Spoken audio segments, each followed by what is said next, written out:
नमस्कार, मेरा नाम है मुस्कान गंगराड़े और आप देख रहे हैं वोकल न्यूज शहडोल।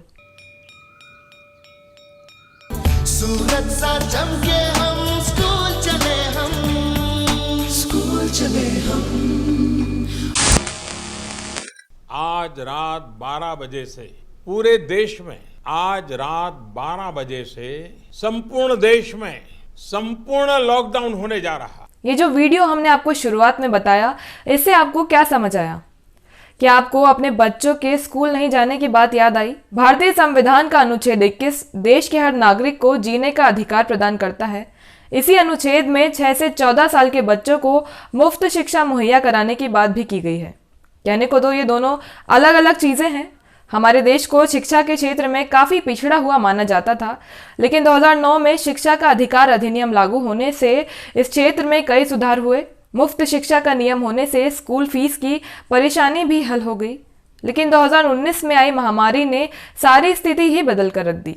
घर से बाहर जाने, ज्यादा लोगों के संपर्क में आने और स्कूल जाकर पढ़ाई करने से कोरोना संक्रमित होने का डर कायम हो गया। देश भर में लॉकडाउन लगा दिया गया, बच्चों के स्कूल बंद हो गए। विकल्प के तौर पर ऑनलाइन क्लासेस शुरू की गई, लेकिन ऑनलाइन क्लासेस की यह व्यवस्था कुछ कारगर साबित होती नहीं दिख रही है। भारत जैसे देश में ऑनलाइन पढ़ाई एक नया कॉन्सेप्ट है।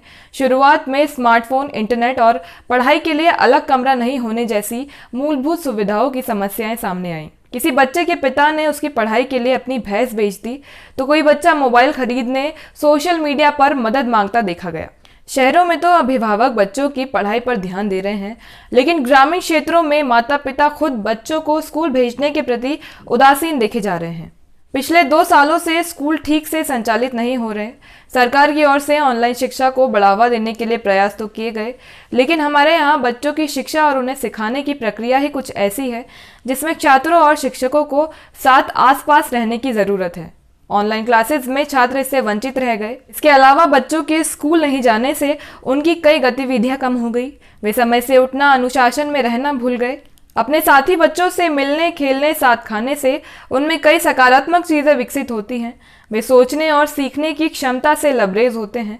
साथ में इतनी देर बाहर रहने से उनमें आत्मविश्वास का गुण भी बढ़ता है। अब जबकि स्कूल बंद है, बच्चों में इन सभी चीजों की कमी देखी जा रही है। इतने समय स्कूल बंद होने से बच्चे कुछ नया तो नहीं सीख पा रहे हैं, बल्कि पिछला पड़ा हुआ भी भूलते जा रहे हैं। इस मामले में एक समस्या पेरेंट्स की मानसिकता भी है। कोरोना महामारी को काम से बचने का एक तरीका बना दिया गया है। बीच में स्कूल खुलने के बाद भी बच्चों को स्कूल भेजने की इच्छा नहीं देखी गई। बड़ी संख्या में पेरेंट्स बच्चों के संक्रमित होने से डर रहे हैं, तो कुछ ऐसे भी हैं जिन्होंने पढ़ाई को गंभीरता से लेना ही छोड़ दिया है। प्रारंभिक पढ़ाई बच्चों के सामाजिक और बौद्धिक विकास के लिए सबसे जरूरी होती है। इससे बच्चों में सीखने और समझने की क्षमता विकसित होती है, जिसकी बचपन में सबसे ज्यादा विकसित होने की संभावना रहती है। किसी भी महामारी को खत्म होने में वक्त लगता है।